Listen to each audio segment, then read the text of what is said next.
যেমন Malaysia, Indonesia, Brunei, এগুলোতে কোনোদিন যুদ্ধ হয়নি ইসলামের নামে। তাহলে ওরা ইসলাম গ্রহণ করলো কিভাবে? আরব ব্যবসায়ীরা ব্যবসা করতে করতে চলে গেছে মালয়েশিয়া, ব্যবসা করতে করতে চলে গেছে ইন্দোনেশিয়া, ব্যবসা করতে করতে চলে গেছে ব্রুনাই। ব্যবসা করতে গিয়ে সেখানে মানুষজন তাদের আচার আচরণ, সত্যবাদিতা, ন্যায়পরায়ণতা দেখে ইসলাম গ্রহণ করেছে, এলাকাকে এলাকা, এলাকাকে এলাকা। তো মুসলমানেরা ব্যবসায়ী জাতি, ব্যবসা ছাড়া টাকা ইনকাম করে আপনি দান করতে পারবেন না শান্তি মতো। আর জান্নাত শুধু ইবাদত দিয়ে জান্নাত 100% কনফার্ম করা কঠিন। আবার শুধু পাপ মুক্ত থাকার চেষ্টা করেও 100% জান্নাত কনফার্ম করা কঠিন। যেমন এখানে কেউ দাঁড়িয়ে বলা কঠিন যে আমি আমার জীবনে এক ওয়াক্ত সালাত কাজা করিনি, অথবা এইটা দাঁড়িয়ে বলা খুব কঠিন যে আমি প্রত্যেক 5 ওয়াক্ত সালাতের শুরু থেকে শেষ পর্যন্ত শুধু আল্লাহর কথা স্মরণে রাখি, আর কারো কথা, দুনিয়ার কোনো কথা আমার মাথায় আসে না। এটা বলা কঠিন। তাহলে কেউ কিয়ামতের মাঠে দাঁড়িয়ে আল্লাহকে বলতে পারবে না যে আল্লাহ আমি এক ওয়াক্ত সালাত কাজা দিইনি, অথবা আমাকে জান্নাতে দিতেই হবে। এই চ্যালেঞ্জ দেওয়া কঠিন, জান্নাত দিতেই হবে। অথবা কেউ দাঁড়িয়ে বলবে যে আল্লাহ আমি একটাও গুনাহ করিনি, আমাকে জান্নাত দিতেই হবে, এটাও চ্যালেঞ্জ দেওয়া কঠিন। তাহলে জান্নাতে যাওয়ার জন্য আল্লাহর রহমতের ভিখারি, আল্লাহ ভালো মতো ইবাদত করতে পারিনি, অনেক গুনাহ করেছি, ক্ষমা করে দাও, আল্লাহ দয়া করলে এবার জান্নাত। কিন্তু জান্নাত কনফার্ম করার দুইটা রাস্তা আছে, চ্যালেঞ্জ, যে জান্নাত আমারই, যাবই। একটা হচ্ছে জীবন আল্লাহর রাস্তায় দিয়ে শহীদ হয়ে যাওয়া, এটা কনফার্ম 100%। শহীদের রক্ত জমিনে পড়ার আগে তার যদি ইবাদতেরও কোনো কমতি থাকে ওটাও মাফ, আর যদি কোনো গুনাহ থাকে ওটাও মাফ। তাহলে একটা কনফার্মেশন পাওয়া গেল যে জীবন যদি আল্লাহর রাস্তায় দিয়ে দেওয়া যায় জান্নাত কনফার্ম। আরেকটা কনফার্ম করার রাস্তা হচ্ছে টাকা, অর্থনৈতিক ইবাদত, এটাতে জান্নাত কনফার্ম হয়। আল্লাহ জান্নাত বিক্রি করবে। ঠিক যেমন আপনাদের গাইবান্ধা শহরে, গোবিন্দগঞ্জ, সাঘাটা, বগুড়া, গুলশান, বনানী, দুবাই, এগুলোতে যেমন প্লট বিক্রি হয়, আপনি ফ্ল্যাট কিনেন, এরকম আল্লাহ সুবহানাহু ওয়া তাআলা জান্নাতের প্লট সেল করবে, বিক্রি করবে। কোরআন মাজিদে অ্যানাউন্স দেওয়া আছে, বিজনেস হিসেবে ঘোষণা দেওয়া আছে, বিক্রি হিসেবে ঘোষণা দেওয়া আছে। আমি বানিয়ে বলতেছি না। ইন্নাল্লাহ হাশতারা মিনাল মুমিনিনা আনফুসাহুম ওয়া আমওয়ালাহুম বিআন্না লাহুমুল জান্নাহ হাল আদুল্লুকুম আলা তিজারাতিন তুনজিকুম মিন আযাবিন নার। তাহলে আল্লাহ বিজনেসও ঘোষণা দিয়ে রেখেছে, আল্লাহ সুবহানাহু ওয়া তাআলা ক্রয় বিক্রয় ঘোষণা দিয়ে রেখেছে।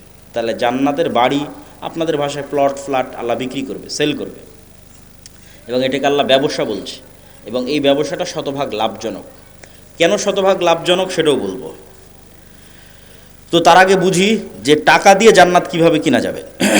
দুনিয়াতেই আল্লাহ সুবহানাহু ওয়া তাআলা অসংখ্য ইবাদতের কমতিতে টাকার জরিমানা দিয়ে মাফ করার ব্যবস্থা করেছেন, এবং অসংখ্য গুনাহের কাফফারায় টাকার জরিমানা দিয়ে মাফ করার ব্যবস্থা করেছেন দুনিয়াতেই।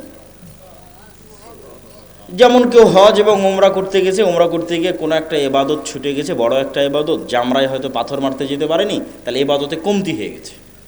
এখন আল্লাহ রাসূল বলতেছে ঠিক আছে, কমতি যেহেতু হয়ে গেছে, তুমি একটা দম, একটা দুম্বা, একটা খাসি আল্লাহর রাস্তায় কুরবানি করে দাও, ওইটা এটাকে মেকআপ করবে, কাভার দিবে। তাহলে টাকা দিয়ে ইবাদতের কমতি পূরণ করা যাচ্ছে। এবার গুনাহের কাফফারা, রমজান মাসে দিনের বেলায় কেউ তার স্ত্রীর সাথে সাংসারিক জীবনে গেছে, আল্লাহ সুবহানাহু ওয়া তাআলা কোরআনে আয়াত অবতীর্ণ করে বলতেছে গোলাম আজাদ করতে হবে, অথবা 60 জন মিসকিনকে খাওয়াতে হবে। তো গোলাম আজাদ করতেও টাকা লাগবে, 60 জন মিসকিনকে খাওয়াতেও টাকা লাগবে। তাহলে টাকাটা দিয়ে গুনাহের কাফফারা হচ্ছে দুনিয়াতেই। এই সেম নিজাম ব্যবস্থা কিয়ামতের মাঠেও থাকবে। যেমন দুনিয়াতে আপনি অসুখ বিসুখ পড়ে গেলে ক্লিনিকে, মেডিকেলে নিয়ে গেলে টাকা পয়সার দরকার হয়, বিদেশে নিয়ে গেলে আরও দরকার, সিঙ্গাপুর, থাইল্যান্ড, ব্যাংকক নিয়ে গেলে আরও টাকা লাগবে, ছেলে মেয়েকে স্কুল, কলেজ, ইউনিভার্সিটিতে পড়াতে টাকা লাগবে, বিপদ আপদ, বিবাহ শাদী টাকা লাগে, কেস, কোর্ট কাচারি, মামলা মোকদ্দমা টাকা লাগে, এগুলো টাকা দিয়ে পার হওয়া যায়। একই ঘটনা কিয়ামতের মাঠে ঘটবে। কিন্তু সমস্যা হচ্ছে কিয়ামতের মাঠে নতুন করে টাকা অ্যারেঞ্জ করার কোনো সিস্টেম নাই। কিয়ামতের মাঠে কারো থেকে ধার নেওয়ারও কোনো সিস্টেম নাই। তাহলে কিয়ামতের মাঠে আমাকে এবং আপনাকে ধনী অবস্থায় উঠতে হবে, যে আজ কিয়ামতের মাঠে উঠেছি কোটি টাকার মালিক অবস্থায়। তাহলে বাঁচার রাস্তা আছে। ইবাদতের কমতিতেও ওই কোটি টাকা কাজে দিবে, গুনাহের কাফফারাতেও ওই কোটি টাকা কাজে দিবে, মানুষ যারা পাওনাদার আসবে, আল্লাহ আমার নামে গীবত করেছে, অপবাদ দিয়েছে, মিথ্যা বলেছে, এই সেই যা আছে, হক দেয়নি, যা আসবে সবগুলো কাভার দেওয়া যাবে, মেকআপ দেওয়া যাবে যদি ধনী অবস্থায় কিয়ামতের মাঠে উঠেন। যেমন দুনিয়াতে আপনি ধনী থাকলে কাভার দিতে পারেন যে কোনো সমস্যা, কিয়ামতের মাঠেও যদি ধনী অবস্থায় উঠেন কাভার দিতে পারবেন। কিন্তু কিয়ামতের মাঠে ধনী অবস্থায় ওঠার জন্য এখন থেকেই ব্যাংকে জমা করতে হবে, আল্লাহর ব্যাংকে, পরকালের ব্যাংকে এখন থেকে জমা করতে হবে। এবং আল্লাহ সুবহানাহু ওয়া তাআলার সাথে এই ব্যবসা কেন লাভজনক সেটাও বলি। আল্লাহ যে বলছেন তোমরা আমার সাথে ব্যবসা করো, এটা শতভাগ লাভজনক। কেন লাভজনক? আপনি যদি আজকে সাঘাটা বাজারে একটা জমি কিনেন, তাহলে জমিওয়ালা আপনার দেওয়া টাকা নিয়ে চলে যাবে, ওই টাকার উপর আপনার কোনো কন্ট্রোল থাকবে না, কোনো দখল থাকবে না, আর জমিটা আপনি তার থেকে বুঝিয়ে নেবেন। এখন আল্লাহ সুবহানাহু তাআলার জন্য আপনি পরকালের অ্যাকাউন্টে যে টাকা জমা দিবেন, ওই টাকা কি আল্লাহ নিয়ে চলে যাবে? ওই টাকা দিয়ে যদি আপনি মসজিদে একটা এসি বা একটা ফ্যান লাগান, ওই ফ্যানের বাতাস কে খাবে? আপনিই তো খাবেন। ওই টাকা তো আর আল্লাহ নিয়ে গেলেন, আর ফ্যানের বাতাস আল্লাহ খাবে না। ধরেন আপনি টাকা দিয়ে একটা গরু জবাই দিলেন, ওই গরুর গোস্ত কে খাবে? আপনিই খাবেন না? ওই গরুর গোস্ত আল্লাহর কাছে চলে যাবে, আল্লাহ নিয়ে যাবে? আল্লাহ খাবারের মুখাপেক্ষী নয়। তাহলে আরেকজনের সাথে যখন লেনদেন হচ্ছে তখন টাকা কিন্তু চলে যাচ্ছে, আর আল্লাহর সাথে যখন লেনদেন হচ্ছে তখন ওই টাকা আমি ভোগ করতেছি, মাঝখান থেকে ফিরি ফিরি ফাও ফাও আল্লাহ জান্নাত দিয়ে দিচ্ছে। তাহলে আল্লাহর সাথে ব্যবসায় কোনো লস আছে? কোনো লস নাই। ধরেন এই প্রতিষ্ঠানে আপনি দান করলেন, তো এই প্রতিষ্ঠানে দান করে এখানে পড়বে কে? আপনার ছেলে মেয়ে। কেউ যদি বেতন পায়, আপনার গ্রামের ছেলে মেয়ে। তাহলে মাঝখান থেকে তো আপনি ফ্রিতে জান্নাত পাচ্ছেন। টাকাটা তো দুনিয়াতেই থাকতেছে, দুনিয়ার মানুষই খাচ্ছে, আপনি আপনার আত্মীয় স্বজন পাড়া প্রতিবেশী তারাই খেয়ে শেষ করে দিচ্ছে। তো যাক, আমি বক্তব্যের শুরুতেই কথাগুলো বললাম যে আপনাদের মধ্যে যদি, এখন আমি জানি না যে এখানে কেউ স্বেচ্ছাসেবক পাঠিয়ে বৈঠকি দান সংগ্রহ করবে কিনা, কিন্তু দান অর্থনৈতিক ইবাদত, অত্যন্ত শক্তিশালী একটি ইবাদত। যদি যায় তাহলে আপনারা সকলেই অংশগ্রহণ করার চেষ্টা করবেন। এই বলে আমি আমার এবং তোমাদের যারা মাদ্রাসা কর্তৃপক্ষ আছে তাদেরও যদি যাওয়ার সিস্টেম থাকে পাঠাতে পারো।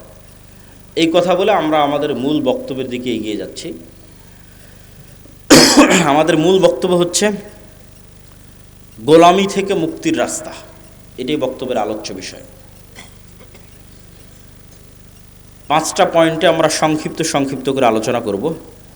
ঈমান বিল গায়বে ইয়াকিন, আল্লাহ সুবহানাহু তাআলার সাহায্য ছাড়া বিজয় হয় না। আল্লাহর সাহায্য পাওয়ার জন্য আল্লাহ সুবহানাহু তাআলার ইবাদত করতে হয়, সৎ আমল।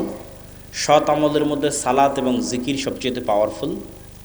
দুনিয়াতে নেতা হওয়ার জন্য জ্ঞান অর্জন এবং সত্যবাদিতা ও ন্যায়পরায়ণতার কোনো বিকল্প নাই। এই 5টা পয়েন্টে আমরা সংক্ষিপ্ত করে ব্যাখ্যা করব এবং বক্তব্যের শেষের দিকে চলে যাব। প্রথম দুইটা হচ্ছে ঈমান বিল গায়েবে ইয়াকিন। গায়েব মানে অদৃশ্য। আজকের যুগের মুসলমানদের সবচেয়ে বড় সমস্যা হচ্ছে আসলে প্রকৃত অর্থে মুসলমানদের ঈমানই নাই, ঈমান মজবুত নয়, গায়েবের উপর ঈমান নাই। কেন? আজকের দুনিয়া বেশি বাস্তববাদী, বেশি বস্তুবাদী, বেশি দুনিয়ামুখী। ফলত গায়েবের যে লজিক, যে সূত্র, এটা কেউ বুঝেও না, কেউ জানতেও চায় না। কিন্তু গায়েবের কার্যকরণের সূত্র এবং লজিক সবচেয়ে পাওয়ারফুল। এগুলোর জ্ঞান এবং নলেজ কোরআন এবং হাদিসে আছে। যেমন কিছুক্ষণ আগে দানের কথা বললাম, ওইটার সাথে একটা সূত্র দেখেন, a+b² মতো সূত্র, যে দুনিয়ার লজিকে আমি যদি ধরেন পকেটে আমার 1000 টাকা থাকে, তাহলে 1000 টাকা থেকে যদি আমি 500 টাকা দান করি, এই যে 1000 টাকা, এখান থেকে 500 টাকা যদি দেই আপনাকে, তাহলে 500 টাকা দুনিয়ার কাগজে কলমের হিসাবে কমে গেল। কিন্তু সাথে সাথে গায়েবের অদৃশ্য লজিকে প্লাস হয়ে গেল। এটা সূত্র, এটা গায়েবের সূত্র। এই প্লাসের প্রভাব 5 বছর পর দেখা যাবে, 10 বছর পর দেখা যাবে। ঠিক আমি একজনকে 1000 টাকা কর্জ দিলাম, তার সাথে 1100 টাকা সুদ হিসেবে নিলাম।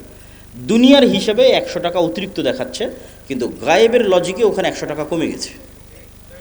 কিন্তু ওই 100 টাকা যে কমে গেছে, এটার প্রভাব 5 বছর 10 বছর পর দেখা যাবে। এগুলো গায়েবের সূত্র। এই গায়েবের সূত্রগুলোর উপর, গায়েবের অস্তিত্ব এবং বাস্তবতার উপর মুসলমানদের ঈমান নাই। যেমন ফেরেশতারা কোথায় যায়, কি করে, ঠিক আছে, আপনার বাড়িতে নূর আছে কিনা, আপনার বাড়িতে শয়তান আছে না ফেরেশতা আছে, আপনার কলবে নূর আছে কিনা, এগুলো সব গায়েব, এগুলো কিন্তু দেখা যায় না, এগুলো গায়েবের জগৎ। কিন্তু এই প্রত্যেকটার বর্ণনা কোরআন এবং হাদিসে আছে। ওইটার উপর আপনার ইমানের মাত্রা কোন লেভেলে, সেটার উপর নির্ভর করবে আপনি গোলামি থেকে মুক্তি পাবেন কিনা। ঠিক গায়েবের আর একটা বড় অংশ হচ্ছে পরকাল, জান্নাত জাহান্নাম, বারজাখি জীবন, এগুলো গায়েব। প্রত্যেক জগতের পরবর্তী জগতের কিছু আলামত পূর্বের জগতে থাকে।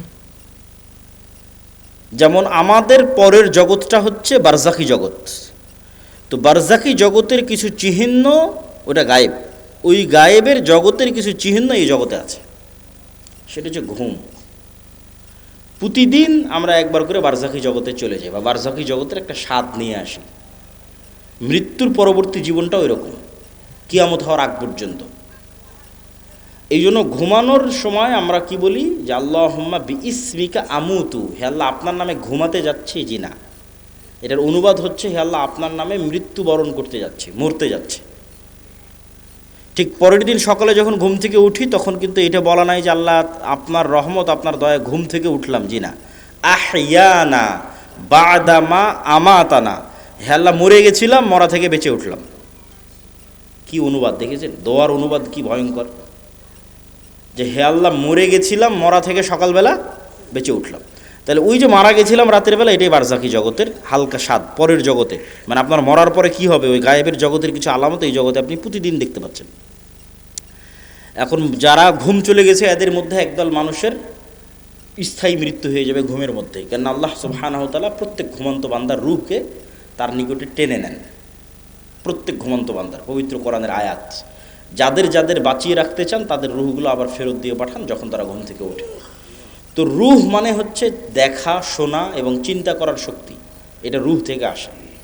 এই জন্য আমরা যখন ঘুমাই তখন আমার দেখার শক্তিও নাই, আমার শোনার শক্তিও নাই, আমার চিন্তা করার শক্তিও নাই, তাহলে এখন আমার রূহ নাই।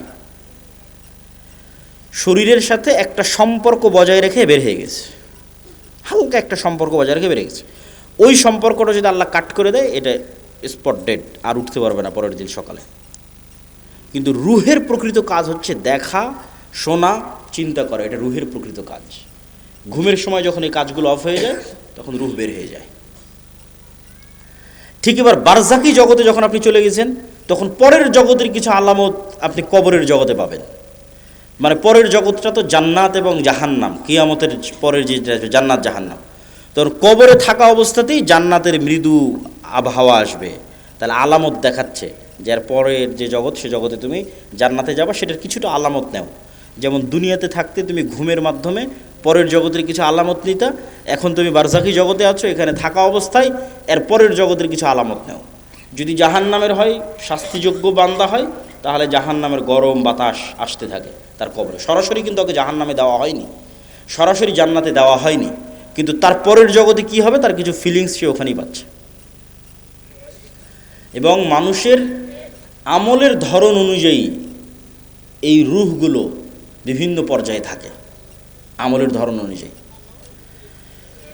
যেমন যারা শহীদ, তাদের রূহগুলো পাখি হিসেবে জান্নাতে উঠতে থাকে এবং খাবারও গ্রহণ করতে থাকে, ইউরজাকুন, রিজিক দেওয়া হয়।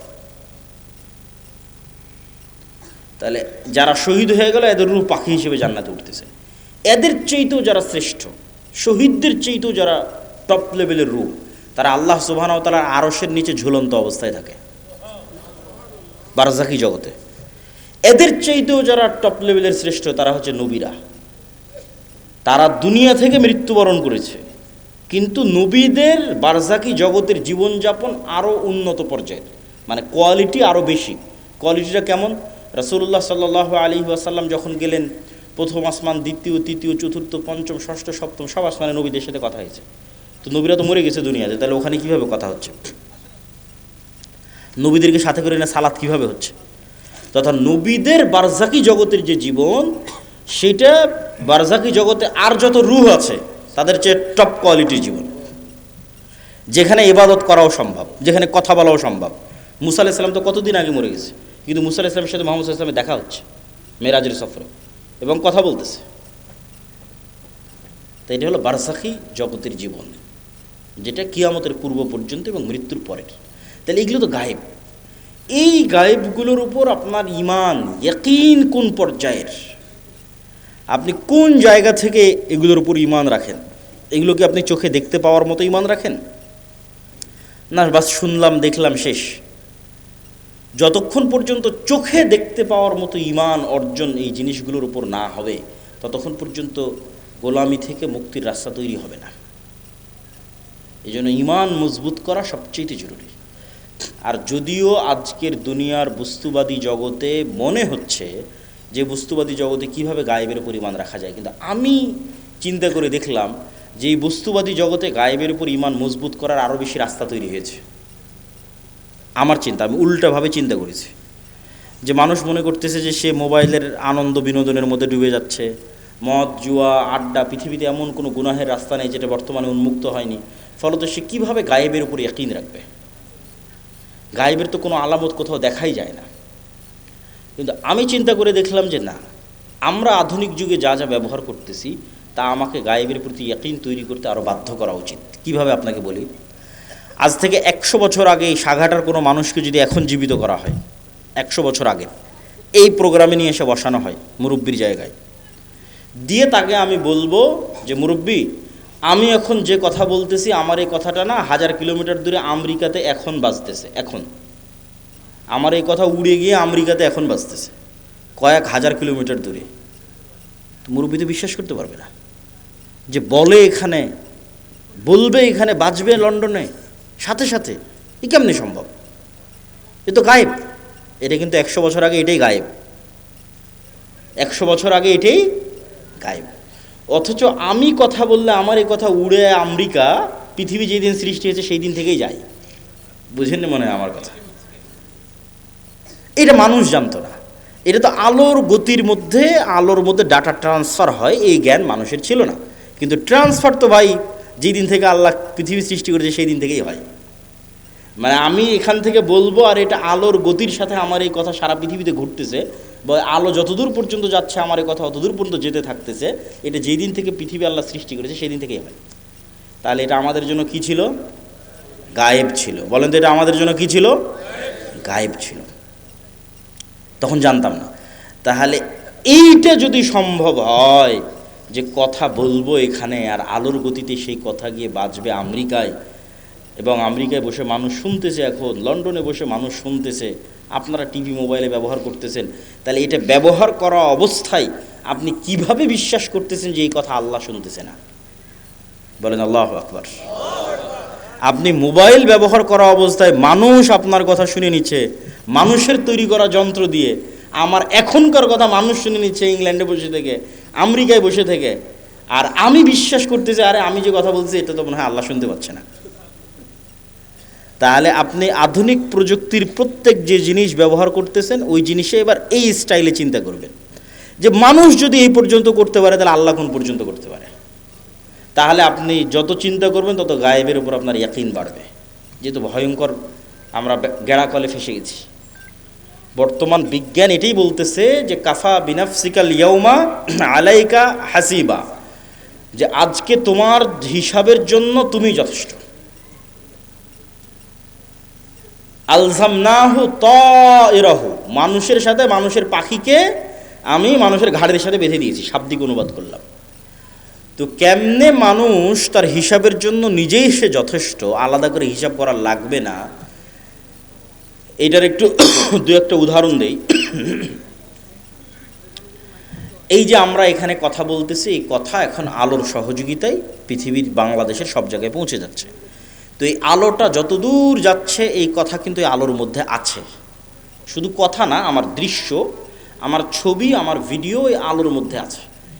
আলো ডাটা ট্রান্সফার করতে পারে, যেটা দিয়ে এরা ক্যামেরার কাজ করতেছে, মোবাইলের কাজ করতেছে, সেটাই। তো এখন আমরা যদি পৃথিবীতে এমন একটা যন্ত্র আবিষ্কার করি যেটা আলোর চেয়ে বেশি জোরে দ্রুত চলে, এটা আবিষ্কার করা মানুষের পক্ষে সম্ভব নয়। কল্পনা করেন যে আমরা একটা অলৌকিক কার্যকলাপের মাধ্যমে একটা মেশিন তৈরি করলাম আলোর চেয়ে জোরে চলে, দিয়ে এখন আজ থেকে 15 বছর আগে চলে গেছি, আলোর চেয়ে বেশি গতিতে 15 বছর আগে চলে গেছি। তো 15 বছর আগে সাঘাটার মাটি থেকে যে আলোটা ছুটেছে আকাশের দিকে, ওই আলোটা এখন যে জায়গায় আছে আমি ওর আগে গিয়ে বসে গেছি, ওর আগে গিয়ে পৌঁছে গেছি, আলোটাকে ধরবো। ওই আলোটাকে ধরার সময় যদি ওখানে আমি কোনো একটা মেশিন সেট করতে পারি, তাহলে 15 বছর আগে এই সাঘাটার মাটিতে বসে আমি যা করেছি তা লাইভ দেখতে পাবো। 15 বছর আগে সাঘাটার মাটিতে আমি যা বলেছি তা আমি লাইভ শুনতে পাবো। এগুলো একটাও হারিয়ে যায়নি, সব আলোর মধ্যে আছে। ওই যে বিজ্ঞান ব্যবহার করতেছে, এখন এখান থেকে উড়িয়ে নিয়ে গিয়ে আমেরিকা লন্ডনে বাজাচ্ছে, তোর তো আলোর সহযোগিতা, ওখান থেকে হারায় না। যে ধরতে চাইবে তোমাকেও ধরতে পারবে। যে তুমি রাতের অন্ধকারেও যদি কিছু করে থাকো, সেটাও আলোর মধ্যে ভেসে থেকে গেছে, ওটা ধরা যাবে। লাইভ বদরের যুদ্ধ দেখা সম্ভব। শুধু আলোর গতিতে 1500 বছর আগে চলে যেতে হবে, তাহলে বদরের যুদ্ধ লাইভ দেখা যাবে, ক্যামেরা দিয়ে আর মোবাইল দিয়ে। মোহাম্মদ সাল্লাল্লাহু আলাইহি ওয়াসাল্লামের হাদিস লাইভ শোনা যাবে, কিন্তু যাওয়া সম্ভব নয়, তাই যেতে পারতেছি না। কিন্তু তোমাদেরকে বুঝাচ্ছি যে আমাদের হিসাব নেওয়া কত সহজ। আমাদেরকে যদি আল্লাহ সুবহানাহু ওয়া তাআলা ধরতে চায়, তাহলে অন্তত এখনকার বিজ্ঞান অনুযায়ী গায়েবের উপর আরও ইয়াকিন তৈরি হওয়া উচিত যে আমরা তো বড় বিপদে আছি। শুধু এই একটা নয়, এই যে তাআলা মানুষকে জীবিত করতে চায়, জীবিত করবে, তো মানুষের ডিএনএ যদি এখনকার বিজ্ঞান 10,000 বছর আগে ধরো যে ডাইনোসর চলে গেছে, তার ডিএনএ যদি পাই, তাহলে ওর ক্লোন করে কাছাকাছি ওই মানের, ওর ওই ডাইনোসরের কি ছিল না ছিল সব কিছু বের করে নিয়ে আসতে পারবে। তো মনে করো তুমি মাটির সাথে মিশে হারিয়ে গেছো, তোমার ওই যে হাড় আছে, ওইটা যদি বিজ্ঞানীরাই পায় আজ থেকে 20-50 বছর পর, ওখান থেকে যদি ডিএনএ বের করে নিয়ে আসতে পারে, হাড় বাদ দিলাম, তোমার চুলের 10 ভাগের 1 ভাগও যদি পাওয়া যায়, ওখান থেকে তোমার ডিএনএ যদি বের করা যায়, তাহলে ডিএনএ বের করলে তো যত দ্রুত এই সায়েন্স অগ্রগতি লাভ করতেছে, অদূর ভবিষ্যতে দেখবা যে তোমার ডিএনএ দিয়ে তোমার লিভার তৈরি করা যাচ্ছে, তোমার ডিএনএ দিয়ে তোমার কিডনি তৈরি করা যাচ্ছে, খালি রুহটা দিতে পারবে না।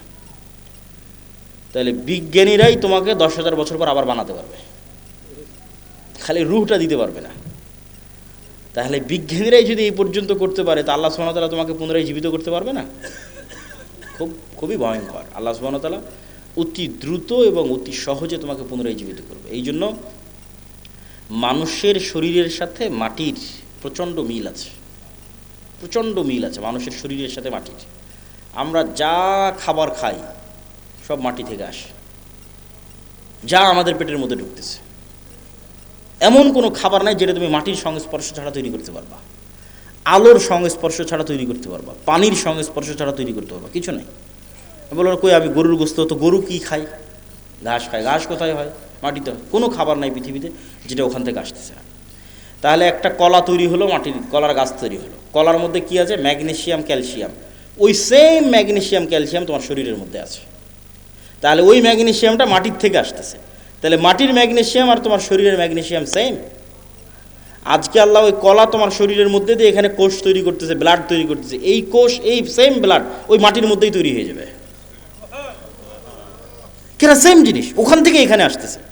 শুধু আল্লাহ এই শরীরের উপযুক্ত করার জন্য গাছগুলোকে তৈরি করে দিয়েছে, যাতে সরাসরি মানুষ মাটি খেতে পারবে না, ওখান থেকে ওই মাটির রস শুষেনে যে কলা হবে সেটা মানুষ খেতে পারবে, ওইটা রস শুষেনে যে আম হবে সেটা খেতে পারবে।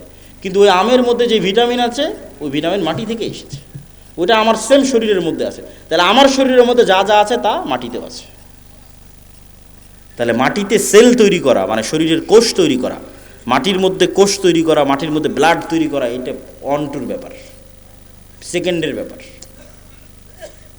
এই জন্য কবর থেকে মানুষ তরতর তরতর করে তরতাজা গাছের মতো পরকালে কবর থেকে উঠে আসবে, মাটি থেকে উঠে আসবে। তো সম্মানিত উপস্থিতি, তাহলে আপনি গায়েবের উপর যতক্ষণ ইয়াকিন তৈরি না করবেন, ততক্ষণ আপনি সঠিক সিদ্ধান্ত নিতে পারবেন না।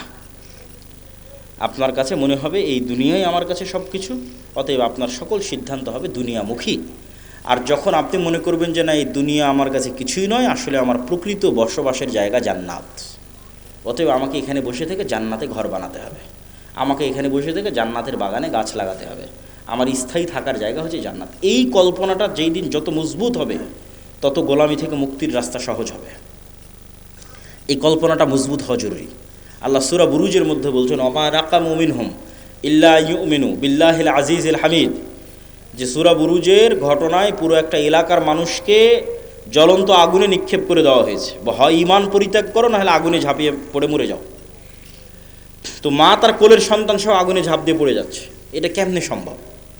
এটা সম্ভবের একটাই রাস্তা, ওরা যে আগুনে ঝাঁপ দিচ্ছে ওই আগুনকে ওরা নিশ্চিত জান্নাত মনে করতেছে। আর বাড়িতে ফিরে গেলে যে এসি ফ্রিজ ফ্যানের বাতাস আছে ওইটাকে ওরা নিশ্চিত জাহান্নামের আগুন মনে করতেছে। শুধু মনে করা নয়, ইয়াকিনের লেভেলে ওদের বিশ্বাস। ফলত ওরা আগুনে ঢুকতেছে না জান্নাতে ঢুকতেছে? জান্নাতে ঢুকতেছে। এটা ছাড়া আপনি ঢুকতে পারবেন না। এই লেভেলের ইয়াকিন ছাড়া আপনি ঢুকতে পারবেন না। ওরা তো আগুনে ঢুকতেছে না, জান্নাতের মধ্যে ঢুকতেছে, দেখতে পাচ্ছে এটা জান্নাত। এই সেম পরীক্ষা তো দাজ্জালের পরীক্ষা এরকমই হবে। দাজ্জালের জান্নাত হবে জাহান্নাম, দাজ্জালের জাহান্নাম হবে জান্নাত। তাহলে আপনি যেদিন এই পরিমাণের কল্পনায় যেতে পারবেন যে আমার স্থায়ী শান্তিটা কোথায়, আমার স্থায়ী আরাম কোথায়, আমি যদি আজকে আমার বাপ মা থেকে আলাদা হয়ে যাই, আমি যদি আজকে আমার ছেলে মেয়ে থেকে আলাদা হয়ে যাই, আর যদি জীবনে কোনো দিন আমার বাপ মায়ের সাথে দেখা না হয়, আমার আর যদি জীবনে কোনো দিন ভাই বোনের সাথে দেখা না হয়, আমার যদি আর জীবনে কোনো দিন আমার আত্মীয় স্বজন পাড়া প্রতিবেশী ছেলে মেয়ে স্ত্রী পুত্রের সাথে দেখা না হয়, তাহলে এর চেয়ে কষ্টের পৃথিবীতে আর কিছু নাই। এটা তাহলে কোনো জীবনই হলো না। বরং যদি এর বিপরীতটা হতো, যে এই যমুনা নদীর পাড়ে আমার একটা বিশাল বাড়ি থাকলো, বাংলো বাড়ি, আর সেই বিশাল বাংলো বাড়িতে আমি স্থায়ীভাবে আমার ছেলে মেয়ে স্ত্রী পুত্র বাপ মা সবাইকে নিয়ে, কোনো মৃত্যু নেই, কোনো অসুখ নাই। ছোটোবেলায় যেরকম যমুনা নদী থেকে একটু গোসল করতাম, ওরকম মাঝে মধ্যে গিয়ে গোসল করে আসবো, একটু মাছ ধরতাম, মাঝে মধ্যে একটু মাছ ধরে আসবো, নৌকা চালাতাম, মাঝে মধ্যে একটু নৌকা চালিয়ে আসবো, আর এই জীবনটা পার্মানেন্ট। এইটা যদি তোমার কাছে মনে হয় যে এটা জীবনের সবচেয়ে বড় সফলতা, তাহলে এটা জান্নাতে সম্ভব। সবাই যদি জান্নাতে যায়, তাহলে সবাইকে নিয়ে স্থায়ী পার্মানেন্টলি জান্নাতে এটা বাস্তবায়ন করা সম্ভব। তো এই জন্য মানুষের প্রকৃত জীবন হচ্ছে জান্নাতের জীবন। আর দুনিয়ার জীবনটা কেমন? আমি আজকে যেমন রাজশাহী থেকে অথবা ঠাকুরগাঁ দিনাজপুর থেকে এখানে এসেছি, 10টার 9:30টার দিকে পৌঁছেছি, 11:30 12টার মধ্যে বের হয়ে যাব। এইখানে যে আমি 1-1.5 ঘন্টা আছি, আর আপনারা যারা এখানে বক্তব্য শুনতে এসেছেন 1-1.5 ঘন্টা আছেন, এই 1-1.5 ঘন্টার সময় যেমন, এই পুরো 60 বছরের সময় তেমন। এটা সফরের মধ্যে একটা যাত্রা বিরতি। সফরটা শুরু হয়েছে যেদিন আল্লাহ রূহ তৈরি করেছিল, এই সফরটা শেষ হবে জান্নাতে এবং জাহান্নামে যাওয়ার মধ্যে। তাহলে লম্বা সময়ের মধ্যে এই 60 বছর অতি ছোট। ঠিক এই পুরো 60 বছরের মধ্যে এখনকার 1-1.5 ঘন্টা যত ছোট। এবং মানুষ যখন পরকালে উঠবে তখন মানুষের কাছে এটাই মনে হবে যে আমরা দুনিয়াতে মনে হয় 1-1.5 ঘন্টা ছিলাম। এটা কোরআনের আয়াতের অনুবাদ, যে মানুষেরা বলবে যে আমরা দুনিয়াতে মনে হয় একদিন বেঁচেছিলাম, হাফ দিন বেঁচেছিলাম, অথচ বেঁচেছে 60-70 বছর। তো সম্মানিত উপস্থিতি, 1 নম্বর পয়েন্ট ঈমান বিল গায়বি ইয়াকিন। পরের পয়েন্টগুলো একটু ছোট ছোট করে নিই, সময় অনেক অল্প। ঈমান বিল গায়বি ইয়াকিন হওয়ার পরের পর্ব হচ্ছে ইসলাম এবং মুসলমানদের বিজয়ের জন্য আল্লাহর সাহায্য জরুরি। আল্লাহর সাহায্য ছাড়া নবীরাও জয়লাভ করতে পারেনি। আমাদের নবী মুহাম্মদ সাল্লাল্লাহু আলাইহি সাল্লামও নয়। আল্লাহর সাহায্য নিশ্চিত যদি না হয়, আর আপনি যদি পারমাণবিক বমেরও মালিক হয়ে যান, জয়লাভ করতে পারবেন না। আর আল্লাহর সাহায্য যদি নিশ্চিত হয়, আপনি যদি সবচেয়ে দুর্বল থাকেন, জয়লাভ করতে পারবেন। তো শর্ত আল্লাহর সাহায্য। আল্লাহর সাহায্য আসে কিভাবে? 2টা টেকনোলজিতে আল্লাহর সাহায্য খুব দ্রুত পৃথিবীতে নেমে আসে। টেকনোলজি বললাম বুঝার সুবিধার্থে, ইয়াং জেনারেশনের বুঝার সুবিধার্থে। মূলত 2টা ইবাদতে আল্লাহর সাহায্য পৃথিবীতে নেমে আসে। একটা রাতের সালাত আর একটা সকাল সন্ধ্যার জিকির। রাতের সালাত এবং সকাল সন্ধ্যার জিকির। ঠিক যেমন এই মোবাইলটা লক হয়ে আছে, এই মোবাইল ওপেন হবে যদি এখানে পাসওয়ার্ড দিই, ফিঙ্গারপ্রিন্ট দিই, অথবা ফেস ভেরিফিকেশান অন করি। ফেস ভেরিফিকেশান, আমার চেহারা ও ধরে নিল ক্যামেরাতে, ডানে বামে মুখ করে পুরো চেহারা ধরে নিল, তারপর ওই চেহারার সাথে মিলে গেলেই খুলে যাবে, লক ওপেন হয়ে যাবে। তো আজকের যুগেও অনেক আধুনিক উন্নত প্রযুক্তির দরজা আছে, যেই দরজাগুলো ফিঙ্গারপ্রিন্টে ওপেন হয়, কার্ড পাঞ্চ করলে ওপেন হয়। তো মনে করো আমরা পৃথিবীর সবচেয়ে উন্নত প্রযুক্তির একটা দরজার সামনে দাঁড়িয়ে আছি, যে পৃথিবীর সবচেয়ে উন্নত প্রযুক্তির দরজা, যার লক সিস্টেম, পাসওয়ার্ড সিস্টেম পৃথিবীর যে কোনো লক এবং পাসওয়ার্ড সিস্টেমের চেয়ে বেশি ভ্যারাইটিপূর্ণ। তার 1 নাম্বার শর্ত কি? এখন আমার সামনে একটা খুব উন্নত প্রযুক্তির দরজা, পৃথিবীর সবচেয়ে উন্নত প্রযুক্তির দরজা বন্ধ হয়ে আছে। আমি ওই দরজা খুলতে চাই। খুলতে হলে আমাকে নির্ধারিত সময়ে আসতে হবে। ওর পাসওয়ার্ড সিস্টেমের মধ্যেই এই সিস্টেম আছে যেখানে নির্ধারিত সময় ছাড়া কাজ হয় না, অসময়ে এসে লাভ নাই। তাহলে নির্ধারিত সময়ে ওই পাসওয়ার্ডের নির্ধারিত সময় গিয়ে উপস্থিত হলাম। পাসওয়ার্ডের 2 নম্বর শর্ত হচ্ছে যে ওখানে কিছু পিকচার ইনস্টল দেওয়া আছে, যেই পিকচারের সাথে যদি আমার পিকচার মিলে যায়, যেখানে দেওয়া ফরম্যাটের সাথে যদি আমার ফরম্যাট মিলে যায়, তাহলে অ্যাকসেপ্ট করবে। আর একটা জিনিস তার সাথে যুক্ত করা আছে, প্রত্যেক ফরম্যাটে একটা সাউন্ড আছে, মানে প্রত্যেক ফরম্যাটে কিছু সাউন্ড ওখানে সেভ করা আছে যেটার সাথে আমার সাউন্ড মিলতে হবে, তাহলে দরজা উন্মুক্ত হবে।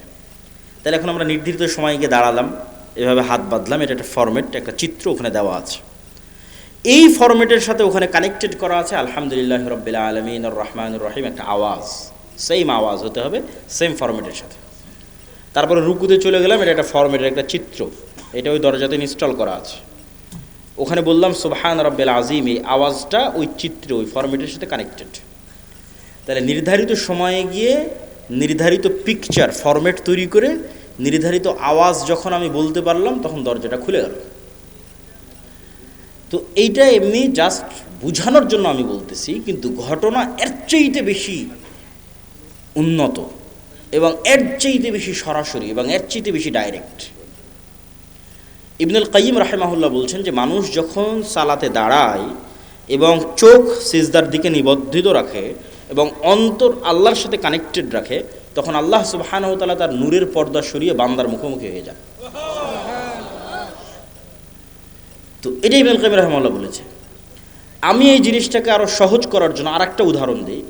আমি যে উদাহরণ দেবো ওইটার মতো তা কিন্তু নয়, কিন্তু এটা তার চাইতে আরও কত উন্নত সেটা একমাত্র আল্লাহ সুবহানাহু ওয়া তাআলা জানে। সেটা আমার পক্ষে বলাও সম্ভব নয়, জানাও সম্ভব নয়, কিন্তু বুঝানোর সুবিধার্থে বলতেছি। আমরা অনলাইনে ক্লাস করি না? অনলাইনে ক্লাস করার সময় টিচার আসলো, জুমে লগ ইন করলো, আমিও জুমে লগ ইন করলাম। তো জুমে লগ ইন করার পর আমি এবং আমার টিচার দুইজনই ক্লাসে অংশগ্রহণ করেছি। তো আমরা যে ইন্টারনেট ব্যবস্থাপনার মাধ্যমে এবং যেই মোবাইল ব্যবস্থাপনার মাধ্যমে সরাসরি আমার টিচারের মুখোমুখি হয়ে ক্লাস করতেছি, সালাত এই ইন্টারনেট এবং এই মোবাইলের যোগাযোগের চাইতে হাজারো কোটি গুণে লক্ষ উন্নত প্রযুক্তি আল্লাহর সাথে ডাইরেক্ট কানেক্ট করার, আল্লাহর সাথে ডাইরেক্ট মুখোমুখি হওয়ার, আল্লাহর সামনে ডাইরেক্ট উপস্থিত হওয়ার। তাহলে আল্লাহর সাহায্য পৃথিবীতে নেমে আসবে, এটার লক এবং পাসওয়ার্ড এই আল্লাহর সাহায্যের দরজা উন্মুক্তই হয় সালাত দিয়ে সাথে সাথে। এই জন্য রাসূলুল্লাহ সাল্লাল্লাহু আলাইহি ওয়াসাল্লাম সূর্যগ্রহণে সালাত আদায় করেন, চন্দ্রগ্রহণে সালাত আদায় করেন, বৃষ্টি প্রার্থনার জন্য সালাত আদায় করেন, জানাজার জন্য সালাত আদায় করেন। সালাত আল্লাহর সাথে ডাইরেক্ট কানেকশনের, পৃথিবীর আসমানি জগতের সাথে, গায়েবী জগতের সাথে দুনিয়ার জগতের কানেকশনের মাধ্যম, যোগাযোগের মাধ্যম। এইটি দিয়ে আসমান থেকে সহযোগিতা নেমে আসে। এই জন্য রাসূল সাল্লাল্লাহু আলাইহি ওয়াসাল্লাম বদরের যুদ্ধের আগের দিন লম্বা রাতের সালাত আদায় করতেছে, সবাই ঘুমিয়ে গেছে, উনি ঘুমাননি। আবু বকর রাদিয়াল্লাহু তাআলা ক্লান্ত হয়ে বলছেন, কাফাকা মুনাশাদাতাকা রাব্বাক, আরে আপনি নবী হয়ে এত বলা লাগে আল্লাহকে, এত লম্বা রাতের সালাত, এত লম্বা দোয়া। কিন্তু মুহাম্মদ সাল্লাল্লাহু আলাইহি ওয়াসাল্লাম খুব ভালো করে জানেন, আবু বকরের চেয়েও ভালো করে জানেন যে আসমান থেকে সহযোগিতা নামাতে হলে সালাতে দাঁড়াতেই হবে, আসমান থেকে সহযোগিতা নিয়ে আসতে হলে রাতে উঠতেই হবে, নির্ধারিত টাইমে, নির্ধারিত ফরম্যাটে, নির্ধারিত আওয়াজে, নির্ধারিত সিস্টেমে অন্তরকে আল্লাহ সুবহানাহু ওয়া তাআলার সাথে কানেক্টেড রেখে সালাতে দাঁড়াতে হবে, তাহলে আল্লাহ সুবহানাহু ওয়া তাআলার সাহায্য নেমে আসবে। এর বাইরে কোনো রাস্তা নেই। আর একটা ইবাদত যেটা দিয়ে আল্লাহ সুবহানাহু ওয়া তাআলার সাহায্য পৃথিবীতে নামে, এটা বলে বক্তব্যের শেষের দিকে চলে যাব, সেটা হচ্ছে জিকির, সকাল সন্ধ্যার জিকির অথবা এমনিতেও জিকির। জিকিরকে সহজ করে বোঝানোর জন্য আমি বলি, ইয়াং জেনারেশনের বোঝানোর জন্য, সহজ করে বোঝানোর জন্য বলি যে এটা হচ্ছে সাউন্ড টেকনোলজি, শব্দ বা আওয়াজ ভিত্তিক একটা প্রযুক্তি। আমাদের আধুনিক সভ্যতা দাঁড়িয়ে আছে এই যে ক্যামেরা এবং মোবাইলের সভ্যতা দাঁড়িয়ে আছে আলোর উপর, ওয়েভ তরঙ্গর উপর, যেটা প্রথমে তোমাদের বোঝালাম। যে পুরো ইন্টারনেটের এই সভ্যতাটা দাঁড়িয়ে আছে, মোবাইলের এই সভ্যতা দাঁড়িয়ে আছে আলোর তরঙ্গের মধ্যে দিয়ে ডাটা ট্রান্সফার হয়। লিখলে ওখানে থাকে, ভিডিও দিলে ওখানে দেখা যায়, অডিও ভিডিও সবই ওই আলোর মধ্যে আছে, বাতাসের হাওয়ার মধ্যে আছে। ওটাকে ইউজ করে কাজে লাগানো, এটাই হলো আধুনিক সভ্যতার মূল ভিত্তি। তো আরেকটা এর চাইতে হাজার এবং লক্ষ কোটি গুণ পাওয়ারফুল একটা প্রযুক্তি, যেটার ধারে কাছে পৃথিবীর কোনো বিজ্ঞান নাই, সেটা হচ্ছে সাউন্ড টেকনোলজি। বিজ্ঞানের পক্ষে যাওয়া সম্ভব নয়। এই প্রযুক্তির কিছু জ্ঞান আল্লাহ সুলাইমান আলাইহিস সালামকে দিয়েছিলেন। ওয়ামা উতিতু মিনাল ইলমি ইল্লা কালিলা। আল্লাহ অনেক অল্প জ্ঞান মানুষকে দিয়েছে। এই অল্প জ্ঞানের মধ্যেও এই টপ লেভেলের এই জ্ঞানটা সুলাইমান আলাইহিস সালামকে দেওয়া ছিল কিছু। এই জন্য সুলাইমান আলাইহিস সালাম পিঁপড়া কী বলতেছে বুঝতেন, মানে পিঁপড়ার আওয়াজ সুলাইমান আলাইহিস সালাম বুঝতেন। আবার কি বললে পিঁপড়া বুঝবে, মানে কোন আওয়াজ মুখ দিয়ে বের করলে পিঁপড়া বুঝবে, সে আওয়াজ সুলাইমান আলাইহিস সালাম জানতেন।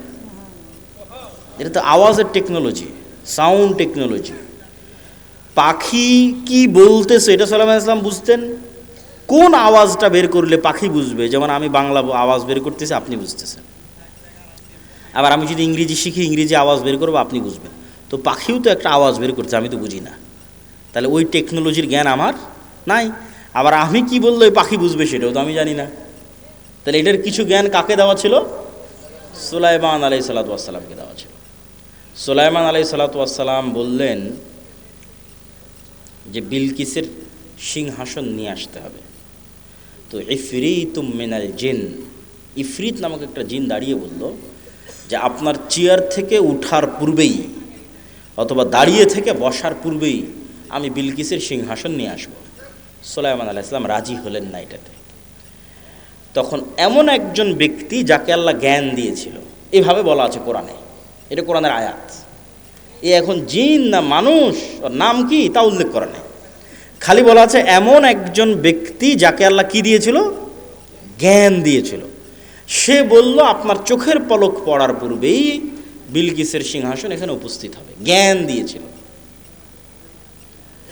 তো অনেক মুফাসসিরিনে কিরাম অ্যানালাইসিস করেছে, বিশ্লেষণ করেছে, এবং আমার কাছে মনে হয় হতে পারে, আল্লাহ ভালো জানে, জ্ঞান আল্লাহর কাছে, যে উনি বিশেষ কোনো জিকির জানতেন, যেই জিকির দিয়ে উনি চোখের পলকে সিংহাসনকে সেখান থেকে উঠিয়ে সুলাইমান আলাইহিস সালাতু ওয়াস সালামের সামনে পেশ করে দিয়েছেন।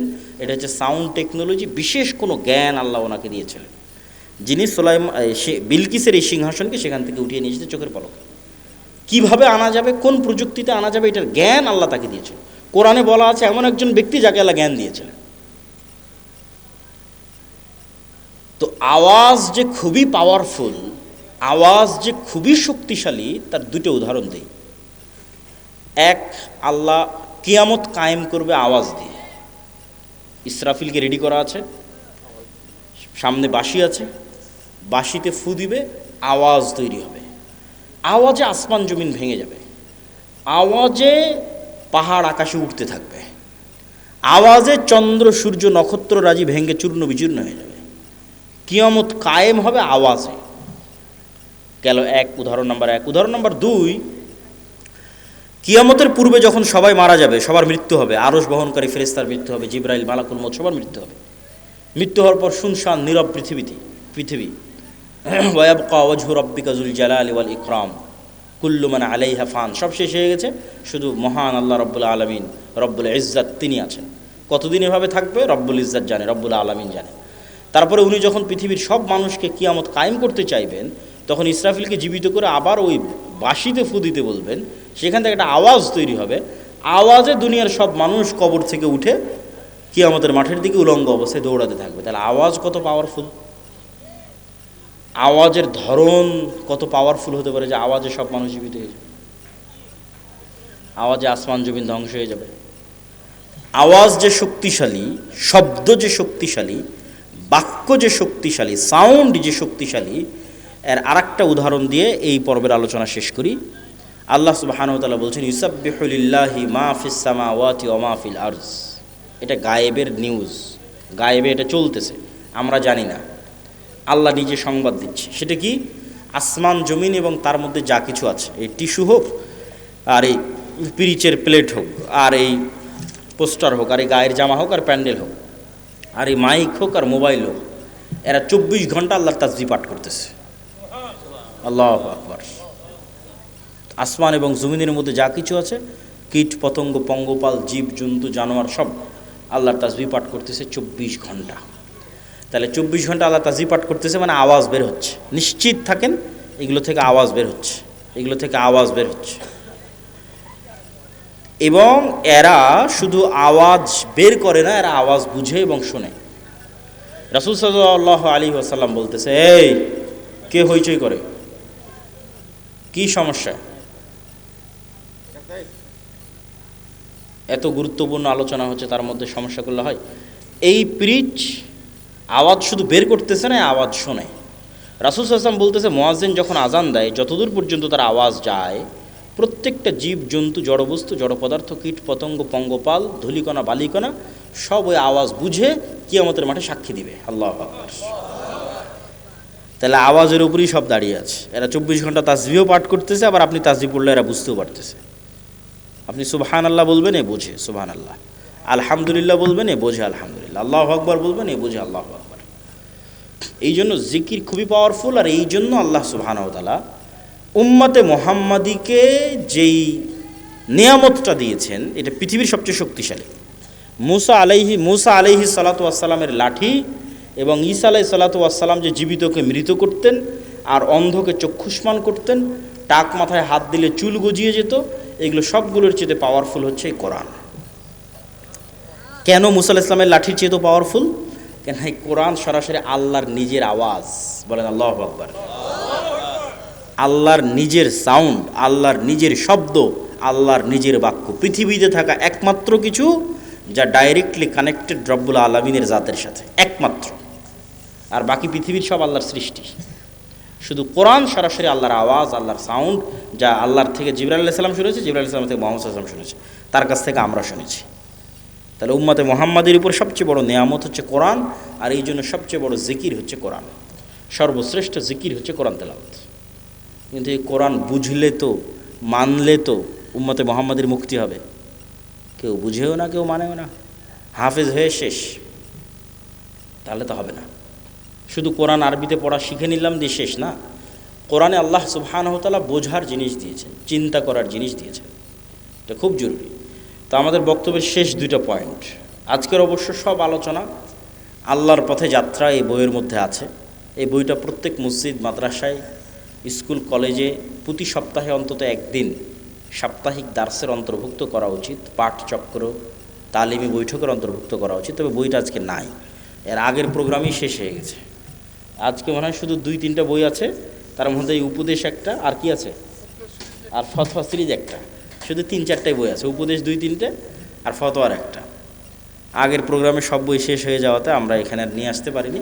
তবে কোনো বই না নিলেও আল্লাহর পথে যাত্রা, এই বইটা অনলাইনে অর্ডার দিয়ে হলেও, জামিয়া সালাফিতে যোগাযোগ করে হলেও প্রত্যেক মসজিদে, মাদ্রাসায়, ব্যক্তিগত বাড়িতে, পরিবারে একটা করে রাখা উচিত। এটা ঈমান বিল গায়বে ইয়াকিন তৈরি করার জন্য। শেষ 2 পয়েন্ট। সত্যবাদিতা, ন্যায়পরায়ণতার জ্ঞান ও শিক্ষা। পৃথিবীতে গোলামি থেকে মুক্ত হওয়ার জন্য এবং নেতা হওয়ার জন্য আল্লাহ কিছু ফাংশন পৃথিবীতে রেখেছেন। এতক্ষণ যেগুলো বলে মানে সব গায়েবের ফাংশন, এখন বাস্তব জগতের ফাংশন বলে। বাস্তব জগতেও কিন্তু আল্লাহর তৈরি করা ফাংশন কাজ করে।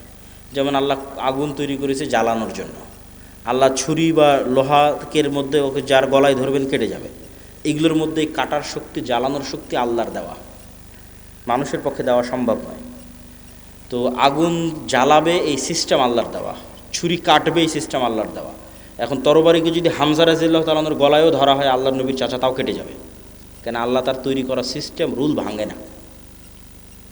এখন একটা বম যদি পৃথিবীর সর্বশ্রেষ্ঠ তাকওয়াবান আল্লাহওয়ালা মানুষের গায়েও মারা হয়, মরে যাবে, কিছু করার নাই।